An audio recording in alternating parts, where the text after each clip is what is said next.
आपको लूटने में ही लगे हैं।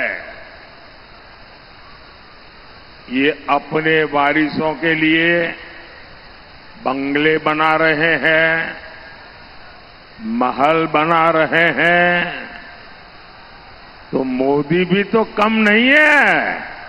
अगर वो अपने वारिस के लिए बना रहे हैं तो मैं भी तो मेरे वारिस के लिए बना रहा हूं। और मैं मेरे वारिस के लिए क्या बना रहा हूं? अब तक मेरे वारिस गरीबों के 4 करोड़ पक्के घर बना दिए। मुझे वारिस को कुछ देना चाहिए ना। और 3 करोड़ पक्के घर और बनाने वाला हूं। मोदी हर घर जल मिशन चला रहा है। मोदी हर गरीब को मुफ्त राशन दे रहा है। मोदी अपनी बहनों को, बेटियों को उनका जीवन आसान बना रहा है। आज करोड़ों महिलाओं के पास उज्ज्वला का सस्ता सिलेंडर है।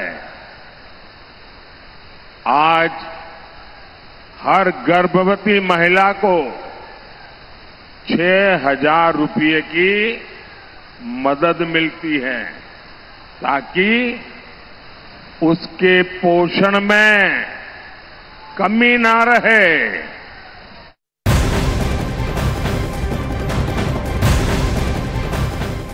प्रधानमंत्री नरेंद्र मोदी पश्चिम बंगाल में हैं। हुगली से आप उन्हें सुन रहे थे। पश्चिम बंगाल के बैरकपुर में प्रधानमंत्री नरेंद्र मोदी ने चुनावी रैली की और इस दौरान उन्होंने टीएमसी पर जमकर निशाना साधा और बंगाल को 5 गारंटी भी दी। उन्होंने कहा कि वो धर्म के आधार पर आरक्षण लागू नहीं होने देंगे, SC, ST, OBC का आरक्षण खत्म नहीं होने देंगे। उन्होंने राम मंदिर और CA के मुद्दे पर भी विरोधियों पर जमकर हमला बोला।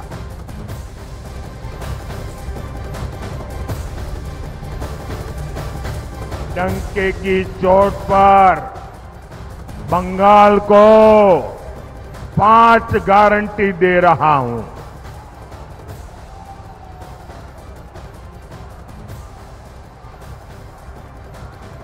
पांच गारंटी दे रहा हूं। जब तक मोदी है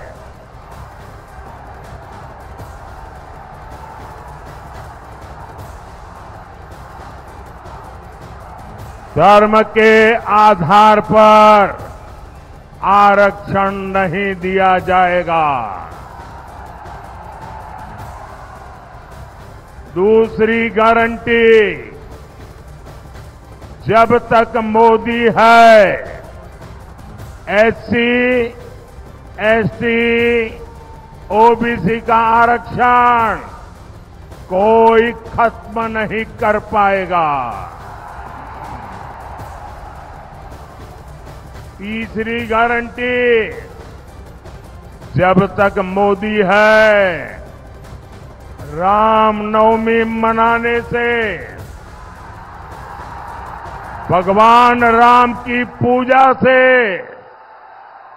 कोई आपको रोक नहीं पाएगा। चौथी गारंटी, जब तक मोदी है राम मंदिर पर सुप्रीम कोर्ट का जो फैसला है उस फैसले को कोई पलट नहीं पाएगा।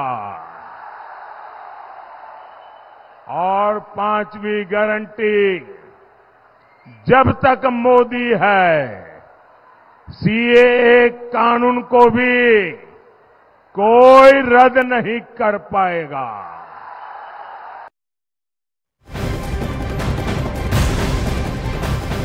तो प्रधानमंत्री नरेंद्र मोदी ने संदेश खाली के मुद्दे पर भी ममता बनर्जी पर जमकर निशाना साधा। उन्होंने कहा कि संदेश खाली का गुनाह पूरे देश ने देखा है। बंगाल सरकार संदेश खाली के गुनहगार को बचाने की कोशिश करती रही है। तो प्रधानमंत्री नरेंद्र मोदी ने संदेश खाली का मुद्दा भी उठाया और कहा कि संदेश खाली के गुंडे को टीएमसी बचा रही है। संदेश खाली में क्या हो रहा है ये पूरा देश देख रहा है। संदेश खाली के गुनहगार को पहले टीएमसी की पुलिस ने बचाया, अब टीएमसी ने एक नया खेल शुरू किया है। टीएमसी के गुंडे संदेश खाली बहनों को डरा रहे हैं, धमका रहे हैं, सिर्फ इसलिए कि अत्याचारी का नाम शाहजहां शेख है। उसके घर से बम बंदूक निकल रहे हैं, लेकिन वोट बैंक को खुश करने के लिए टीएमसी उसको क्लीन चिट दिलवाने में जुटी है। साथियों, विकसित भारत के लिए विकसित बंगाल जरूरी है। और प्रधानमंत्री ने ममता कानून व्यवस्था को लेकर भी ममता बनर्जी पर जमकर निशाना साधा है। उन्होंने कहा कि बंगाल में टीएमसी के राज में बम बनाने की होड़ चल रही है। तो प्रधानमंत्री नरेंद्र मोदी की ओर से ममता बनर्जी की कानून व्यवस्था यानी कि पश्चिम बंगाल में जिस तरीके से कानून व्यवस्था चल रही है और उस पर जमकर निशाना साधा गया है। आज टीएमसी के राज में जगह जगह बम बनाने की होम इंडस्ट्री चल रही है।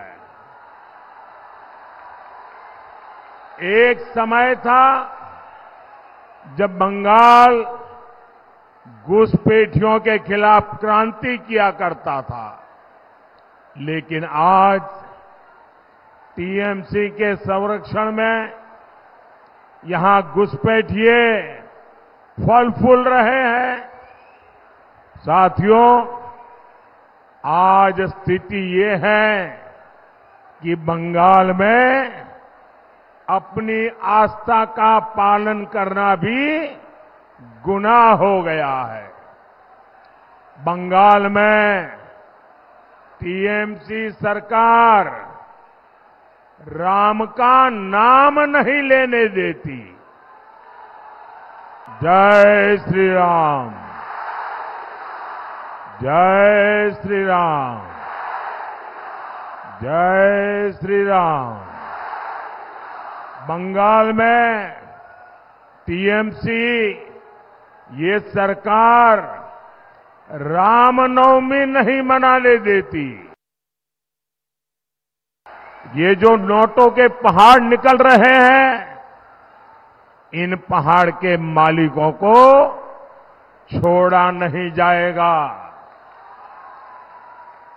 मैं भ्रष्टाचार के पीड़ित हर बंगालवासी को कहूंगा, कोई भी भ्रष्टाचारी कान खोल के सुन लो, ये मोदी है। कोई भी भ्रष्टाचारी बचने वाला नहीं है।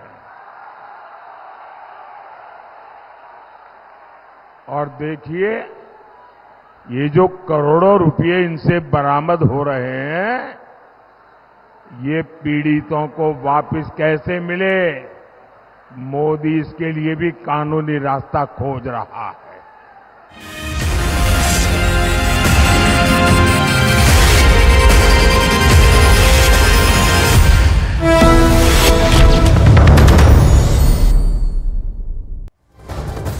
प्रधानमंत्री मोदी 14 मई को वाराणसी से तीसरी बार होगा जबकि नामांकन करने जा रहे हैं और इसके लिए वो एक दिन पहले ही वाराणसी पहुंच जाएंगे और शाम को 5 बजे के करीब मेगा रोड शो करेंगे। और उसके बाद 14 मई को पीएम मोदी सुबह 80 घाट पर गंगा आरती में शामिल होंगे और काल भैरव मंदिर में पूजा भी करेंगे। मंगलवार को नामांकन से पहले पीएम एनडीए नेताओं के साथ बैठक भी करने वाले हैं। तो प्रधानमंत्री नरेंद्र मोदी 14 मई को अपना नॉमिनेशन फाइल करेंगे और तीसरी बार ऐसा होगा जबकि वाराणसी से ही नामांकन करेंगे और इसके लिए वो एक दिन पहले ही वाराणसी पहुंच जाएंगे। कल शाम 5 बजे पीएम का एक भव्य रोड शो भी होगा और इसके अलावा आपको बताएं कि 14 मई को पीएम मोदी सुबह 80 घाट पर गंगा आरती में भी शामिल होंगे।